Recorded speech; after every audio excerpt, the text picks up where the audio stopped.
হাজৰিকা চেনেলটোৰ অন্য এটা ভিডিঅ'লৈ আপোনালোকক স্বাগতম জনালোঁ। এটা ভাল খবৰ আহিছে আপোনালোকৰ।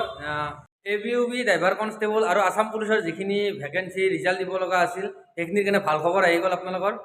CM ছাৰে টুইটযোগে জনালে যে আমাৰ 11 অক্টোবৰত আমাৰ ৰিজাল্ট ডিক্লেয়াৰ কৰা হ'ব। আপোনালোকৰ কাৰণে বহুতে ভাল খবৰ। ABUB যিসকলে এক্সাম পাছ কৰি থৈছিল আৰু আপোনালোকে নিশ্চিন্ত থাকক। আৰু ড্ৰাইভাৰ কনষ্টেবল আপোনালোকক টেনশ্যন ল'ব লগা নাই অলপো। আপোনালোকে বহুত টেনশ্যনত আছিল ৰিজাল্ট কেতিয়া দিব এতিয়া ফাইনেলি ৰিজাল্ট আহি গ'ল। আপোনালোকে একদম নিশ্চিন্ত থাকক আৰু বেছি সময় নাই আৰু বেছি দিন নাই, বেছি সময়ো নাই। আপোনালোকে ৰিজাল্ট পাই যাব, একদম ৰেডি থাকক। ABUBৰ লগত যিখিনি কম্বাইন ৰিটেন এক্সাম হৈছিল সেইখিনি ৰিজাল্ট একেলগে দিব 11 অক্টোবৰত। আপোনালোকে ৰেডি ABUBৰ লগত একেলগে কম্বাইন ৰিটেন এক্সাম হোৱাখিনিৰ একেলগে ৰিজাল্ট দিব 11 অক্টোবৰত। আপোনালোকে পূৰা ৰেডি থাকক 11 অক্টোবৰকলৈকে। 11 অক্টোবৰত ভাল খবৰ আহিছে আপোনালোকৰ কাৰণে।